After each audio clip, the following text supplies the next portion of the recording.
اور یہی جو مداخلت ہے 1977 میں بھی ہوئی، اور ہر انتخاب کے موقع پر یہ چیزیں بالکل عیاں ہوتی ہیں۔ کبھی 35 پنکچر کی بات کی جاتی ہے، کبھی ڈبے کھولنے کی بات کی جاتی ہے، کبھی اثر نو گنتی کی بات کی جاتی ہے۔ تو بنیادی طور پر یہ ہے کہ وہ جو ایک سیٹ فارمولہ ہے کہ 30-35 حلقوں کو ٹارگٹ کر کے نتیجہ اپنی مرضی کا حاصل کرو، اور آئندہ 5 سال کے لیے سیاست بھی، جمہوریت بھی اور پارلیمنٹ بھی جو ہے وہ طاقتور اداروں کے زیر رہے اور انہی کی ڈکٹیشن کے مطابق چیزیں چلتی ہیں۔ اسی طرح یہ جو فارم 45 ہے، اس کے تمام نتائج فارم 47 میں تبدیل کر دیے، اس کی بنیاد پر تبدیل کر دیے گئے، اور ہم نے پورے ملک میں تمام حلقہ جات میں اس کی تمام تفصیلات اکٹھی کی ہیں، اور انشاءاللہ جماعت اسلامی انتخابات 2024 پر وائٹ پیپر لائے گی، کرتاس ابجد لائے گی، اور اس کے تمام پہلوؤں کو پوری قوم کے سامنے عیاں کریں۔ جماعت اسلامی کے کراچی میں، خیبر پختونخوا میں حلقوں کو ٹارگٹ کر کے نتائج تبدیل کیے گئے ہیں، جیتی ہوئی سیٹیں چھین لی گئی ہیں، اور کامیاب ہونے والوں کی اناؤنسمنٹ بھی ہو گئی، لیکن اس کے بعد نتائج تبدیل کیے گئے۔ ہم ان تمام حلقوں میں الیکشن ٹریبونل میں بھی جائیں گے، عدالت کا بھی دروازہ کھٹکھٹائیں گے۔ اسی طریقے سے جماعت اسلامی مجموعی طور پر پورے ملک میں انتخابات میں جو ہماری کامیابی نہیں ہوئی اس کو ہم تسلیم کرتے ہیں، لیکن ماضی کی نسبت جو ہے کہ جماعت نے پیش رفت کی ہے۔ ہم نے 2018 کے بعد جو پالیسی اور حکمت عملی بنائی، اس سے ڈی ریل کرنے کے لیے ہر حربہ استعمال۔ کبھی ہمیں دباؤ آیا کہ پی ڈی ایم میں شریک ہو جائیں، کبھی دباؤ آیا کہ عدم اعتماد کی تحریک میں شریک ہو جائیں، کبھی یہ دباؤ آیا کہ ہم حکومت میں حصہ بن جائیں، اور کبھی یہ دباؤ آیا کہ بھی یہ جو غیر جمہوری رویے ہیں ہم اس کا پارٹ بن جائیں۔ لیکن جماعت اسلامی نے اپنی پالیسی پر مستحکم رہنے کا فیصلہ کیا، اور پورے ملک میں کارکنان نے، خواتین نے بڑی جاں فشانی کے ساتھ کام کیا ہے، اور اسی طرح جو ہماری اپنی کیلکولیشنز کے مطابق جس طرح نتائج کی تبدیلی ہے، اس نتائج کی زد میں جماعت اسلامی بھی ہے۔ قومی اسمبلی کے حلقوں میں مجموعی طور پر جماعت کے 24 سے 25 لاکھ ووٹ ہیں، لیکن انہیں 14 سے 15 شو کیا جاتا ہے۔ صوبائی اسمبلی کے حلقوں میں مجموعی طور پر پورے ملک میں ہماری ووٹنگ سٹرینتھ جو ہے کہ وہ 24 سے 25 لاکھ کے قریب ہے، لیکن اسے 18 سے 19 لاکھ پیش کیا جا رہا ہے۔ انشاءاللہ ہم جو کرتاس ابجد ہوگا، وائٹ پیپر ہوگا، اس میں تمام تفصیلات کو پیش کریں گے، اور ہم کارکنان کی تحسین کرتے ہیں کہ ایک زہریلی پولرائزیشن میں، قوم کی جو دھڑوں میں تقسیم ہے، اور انتخابات کی جو ایک پوری انجینئرنگ ہے، اس کے باوجود بھی ہم اپنے منشور، اپنے انتخابی نشان ترازو اور جماعت اسلامی کی عوام کی سطح پر جو خدمات ہیں اس میں پورے تیقن کے ساتھ ہم لوگوں تک پہنچے ہیں۔ انشاءاللہ آئندہ آنے والے مراحل کے لیے یہ ایک مضبوط بنیاد بن گئی ہے، اور جماعت اسلامی اپنی حکمت عملی، پالیسی اور عوام سے رابطے کی اس مہم کو اور تیز تر کرے گی۔ جماعت اسلامی نے یہ طے کیا ہے کہ ہم دھاندلی زدہ انتخابات کے خلاف عوام کے جذبات کی ترجمانی کرتے ہوئے جہاں نتائج کو مسترد کرتے ہیں وہیں ہمارا فیصلہ ہے کہ ہم پورے ملک میں اپنے احتجاج کو مرحلہ وار جاری رکھیں۔ کراچی میں احتجاج جاری ہے، کل انشاءاللہ اسلام آباد میں شام کو ایک بڑا احتجاجی پروگرام ہے، اور اس میں اس پورے انتخابات کا پوسٹ مارٹم بھی پیش کریں گے اور اپنا موقف بھی پیش کریں گے۔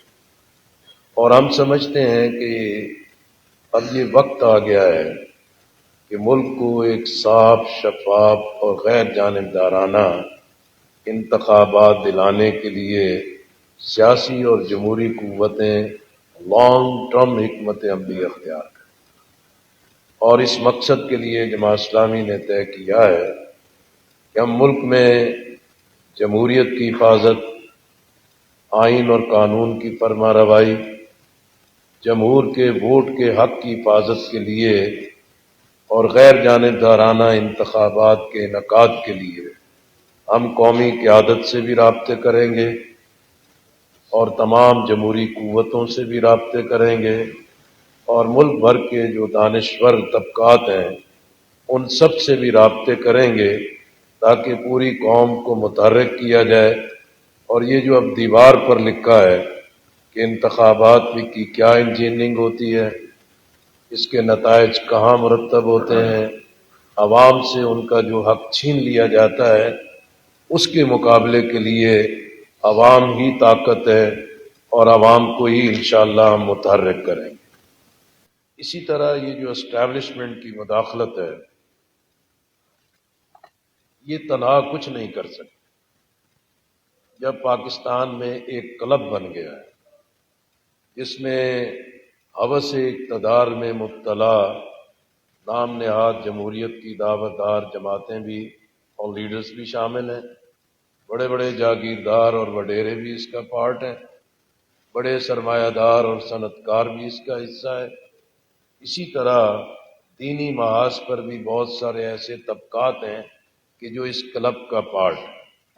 اس لیے ہم سمجھتے ہیں کہ اس ساری صورتحال سے عالمی سطح پر پاکستان کی اثر نو ایک ذلت ہوئی ہے، رسوائی ہوئی ہے، اور پاکستان میں جمہوریت کو پھر سے مذاق بنایا گیا۔ بنگلہ دیش میں بھی انتخاب ہوا ہے، بنگلہ دیش میں بھی انتخاب انتہائی دھاندلی زدہ ہے اور اس پہ بے شمار اعتراضات ہیں، لیکن عالمی قوتیں جو ہیں وہ جمہوری ممالک میں جمہوریت پر جو ڈاکہ زنی کی جاتی ہے اس پر منتخب ہونے والی پارٹیوں کو بلیک میل کرتی ہیں، اور یہی بلیک میلنگ پاکستان میں بھی جاری ہے۔ اور ہم سمجھتے ہیں کہ پوری قوم کا ایک بڑا واضح موقف ہے کہ یہ الیکشن دھاندلی زدہ ہے، یہ انتخابات کے نتائج جعلی ہیں، اور اس کے نتیجے میں بننے والی حکومت بھی متنازع اور جعلی ہے۔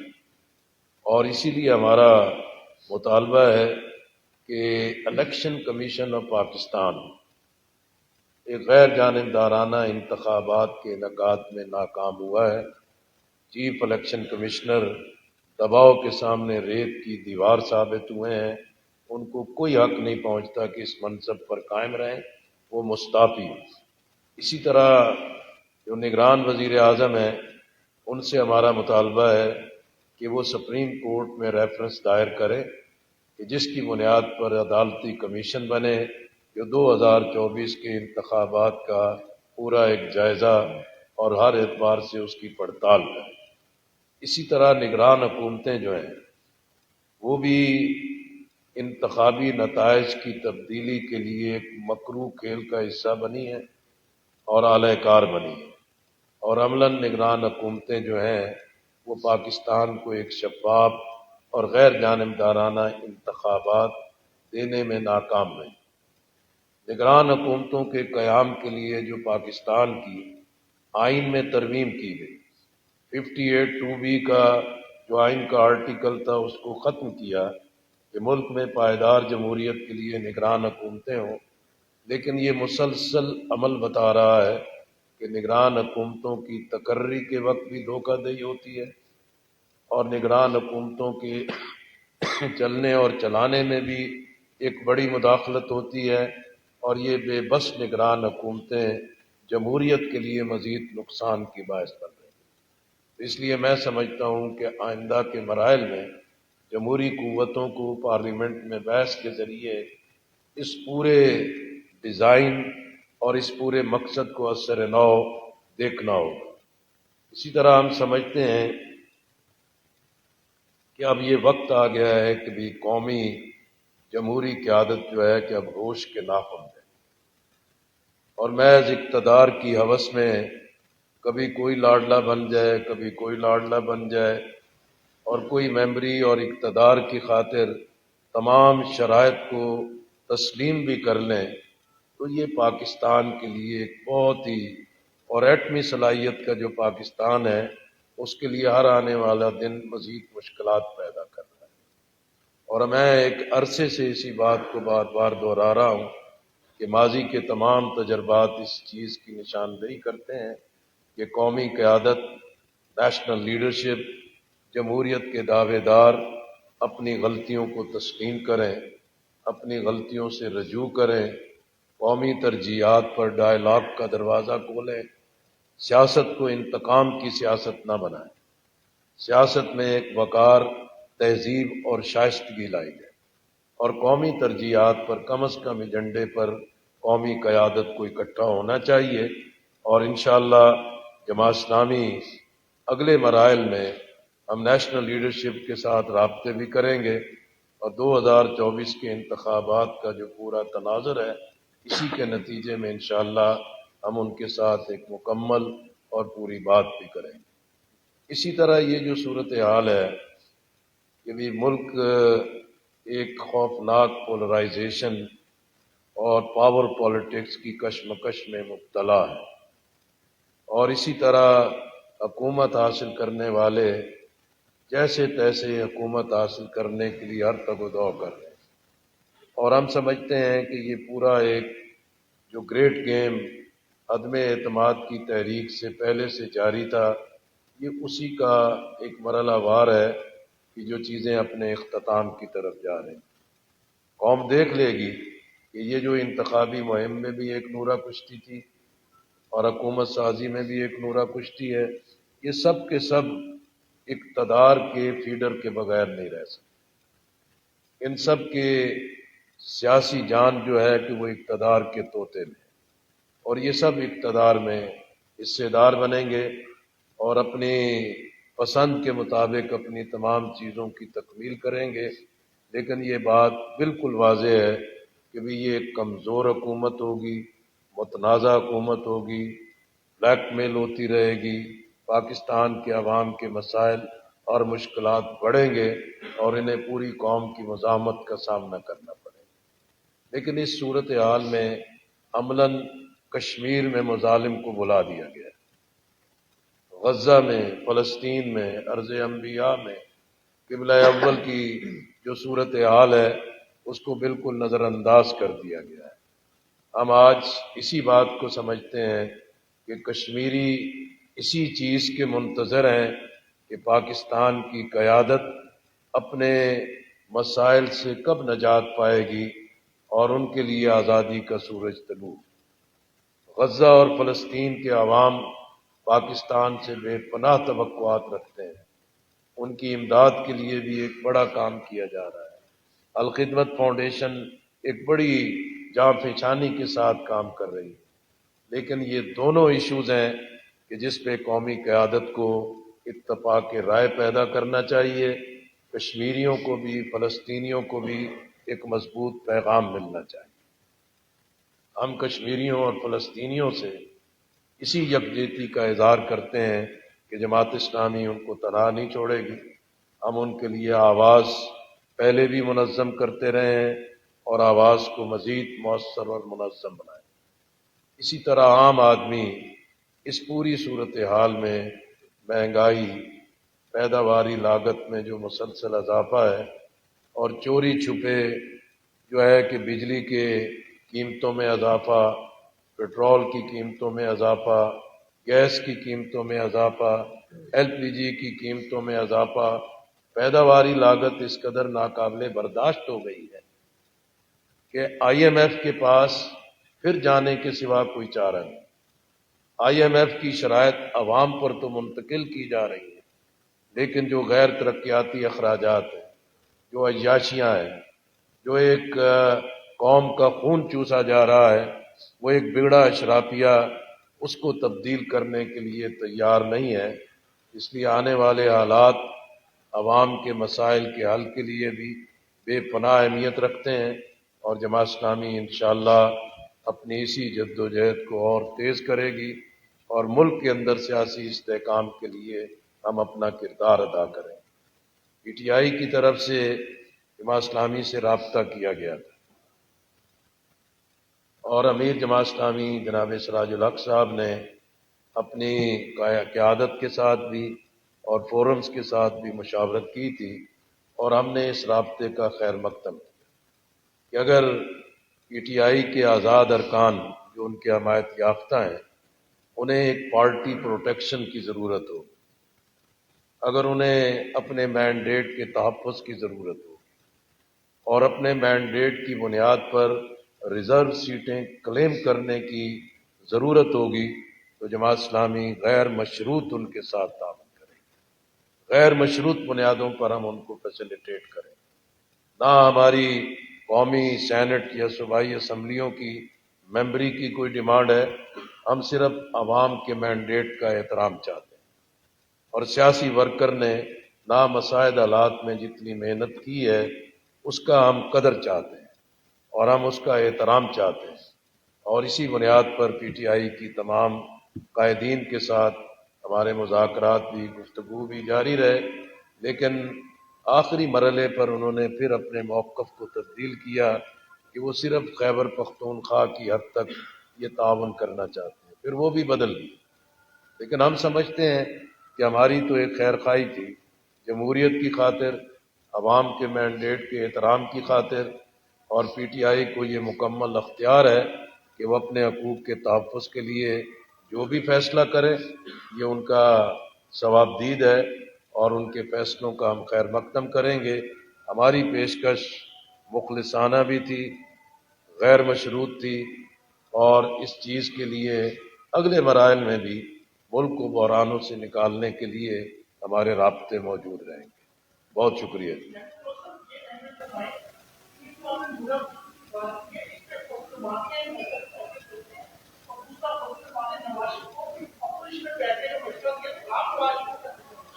لیکن یہ ہم مولانا فضل الرحمان صاحب کا احترام کرتے ہیں، اور انہوں نے جس موقف کا اظہار کیا ہم اس کا خیر مقدم کرتے ہیں، اور میری دعا ہے کہ اللہ تعالیٰ انہیں اس موقف پر قائم رکھے۔ آرگو نہیں کرتے، دوسرا اب ان کی باری ہے جی۔ وہ آپ جا کے بات کر لیں۔ جی بھائی جان، بلوچ صاحب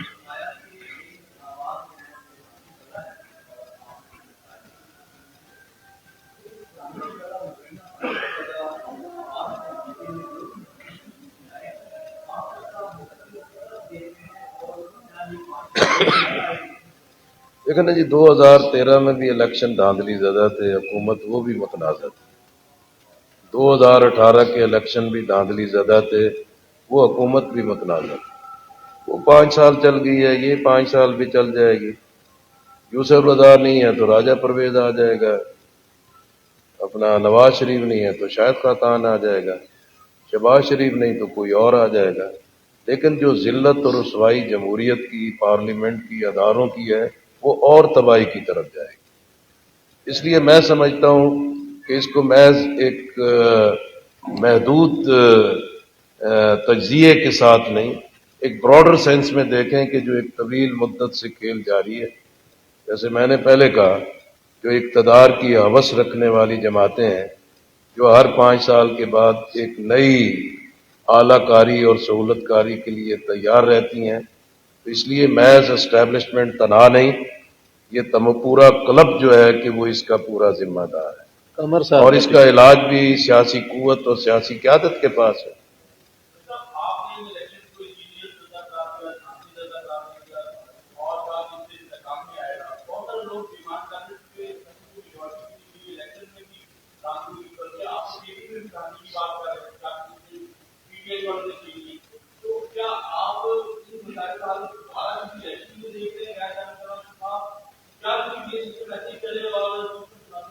میرا خیال ہے جی کہ بھی ہم تنہا تو دوبارہ انتخاب کا مطالبہ نہیں کر رہے. یہ بہت اہم اور سنجیدہ چیز ہے، محض ایک جذباتی چیز نہیں. لیکن یہ ایک امر واقعہ ہے اور حقیقت ہے کہ بھی الیکشن ہو گیا ہے، ڈیوائیڈڈ مینڈیٹ ہے، منقسم مینڈیٹ ہے. اب جس کے پاس اکثریت اکٹھی ہو جائے گی وہ اپنی حکومت بنا لیں گے، جن کے پاس اکثریت نہیں ہوگی وہ اپوزیشن میں لامحالہ بیٹھیں گے. یہ سسٹم تو آگے چلے گا، لیکن اس بنیاد پر جو خرابیاں جنم لے چکی ہیں اور اب یہ خرابیاں کینسر اور دیمک بنتی چلی جا رہی ہیں، اس کے اصلاح کے لیے نیشنل لیڈرشپ کو اپنا رول ادا کرنا ہوگا.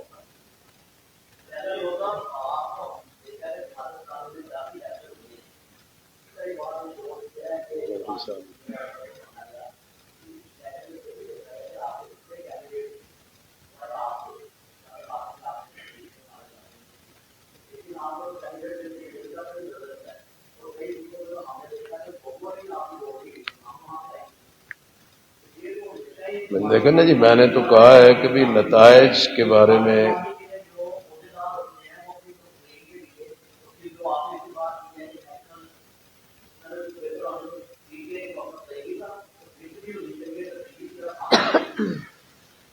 اللہ تعالیٰ آپ کو رکن جماعت بنائے، آپ امیر بن جائیں، انشاءاللہ سارے حالات ٹھیک ہو جائیں گے. باقی یہ ہے کہ بھی جو انتخابات میں کمی کمزوری ہوتی ہے ہمیشہ اس کا جائزہ بھی لیتے ہیں، مزید اس کو بہتر کرنے کی بھی کوشش کرتے ہیں. اب میں نے جیسے کہا کہ 2018 کے الیکشن کے بعد جماعت اسلامی نے اپنی ایک حکمت عملی طے کی.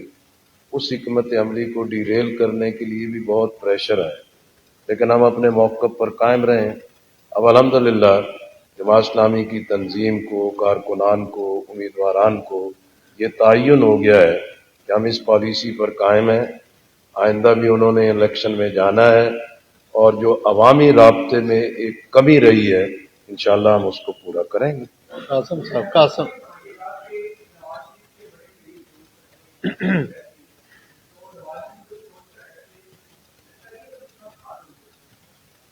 ویسے جی میری دوستی تو اس ساری لیڈرشپ کے ساتھ ہے.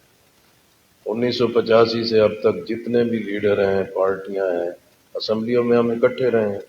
میں تو آپ سے بھی کبھی جھگڑا نہیں کیا، ان سے کیا کرنا. اس لیے میں سمجھتا ہوں کہ سیاست میں شائستگی ضروری ہے. شدت جذبات جو ہے نا وہ تباہی کی طرف لے جاتی.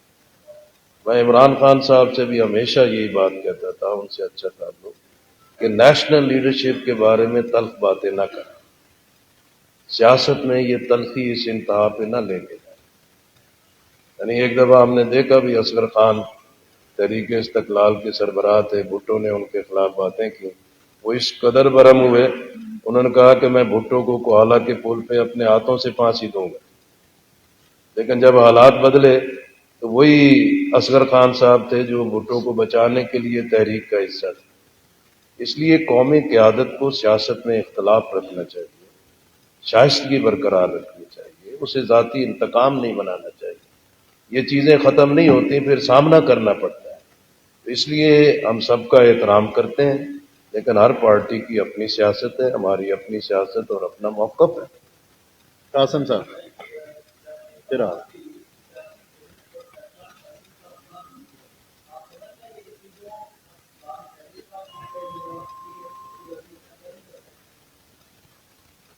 کیا چیز میں جماعتوں کے اندر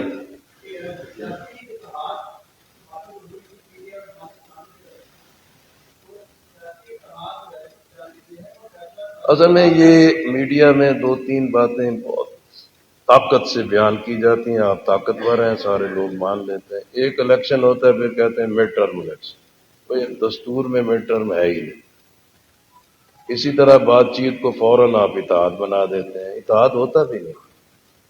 اتحاد کے بالکل ایک الگ کلچر ہوتا ہے کہ بعض ایشوز ہوتے ہیں کہ جس ایشوز پر بات چیت ہوتی ہے، گفتگو ہوتی ہے کہ ہم کہاں فیسیلیٹیٹ کر سکتے ہیں.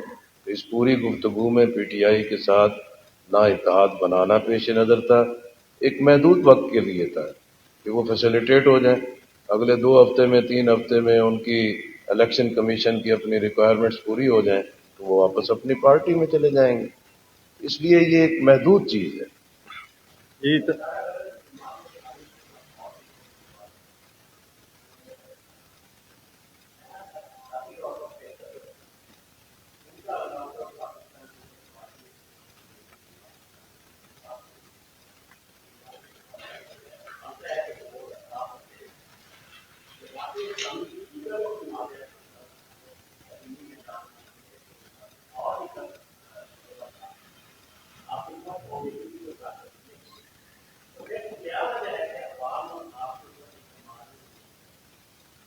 انشاءاللہ کریں گے، ووٹ دیں گے تو جت جائیں گے. یہ تو گزارش یہ ہے کہ بھی میں نے تو بتایا کہ بھی ایک پولرائزیشن. ایک دفعہ ہمارا اسلام آباد میں اجتماع تھا، فیصل مسجد میں بہت بڑا اجتماع عام تھا، میں اس کا ذمہ دار تھا. اس کے 2 ہفتے بعد جب اس کی پوری ریہیبلیٹیشن کے بعد میں واپس لاہور آ رہا تھا تو لاؤنج میں بیٹھا تھا تو مسلم لیگ کی 8-10 بڑی بڑی قائدین وہاں بیٹھی تھی. مجھے دیکھ کے آئی، لیاقت بھائی السلام علیکم. کہنے لگے دیکھے لیاقت بھائی آپ کا دیکھا، آپ اسمبلی میں بھی بڑی محنت کرتے ہیں، اجتماع بھی آپ کا بڑا شاندار، کیا بات ہے جی.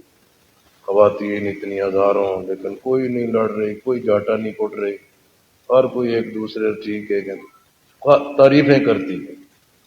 میں نے کہا کہ بھئی لیکن لیاقت بھائی یہ 10 جماعت اسلامی جتنی کیوں نہیں؟ میں نے کہا بھی آپ اتنی تعریفیں کر رہی ہیں، ساری اچھی چیزیں بیان، کوئی سانو دسو بھی ساڈا کیڑا بیڑ ہے، یا تسی دسو بھی تواڈے نال لوکی کیوں ہیں. کہیں جی سانو تو آپ نہیں سمجھا، سی لوکاں نال جنہ بھیڑ کریے پھر ساڈے نال. مسئلہ یہ ہے کہ بھی ایک ذہن جو ہے کہ بھی اس کو ایک پختہ کیا گیا ہے. دڑوں میں کر دو، برادریوں میں کر دو، مسلکوں میں کر دو، علاقوں میں کر دو، زبانوں میں کر دو. انگریز چلا گیا ڈیوائڈ اینڈ رول، لیکن ابھی تک اس کے باقیات جو ہیں کہ اسی فارمولے پہ بھر رہے ہیں اور اسی فارمولے پہ چیزیں چل رہی ہیں. بہت شکریہ.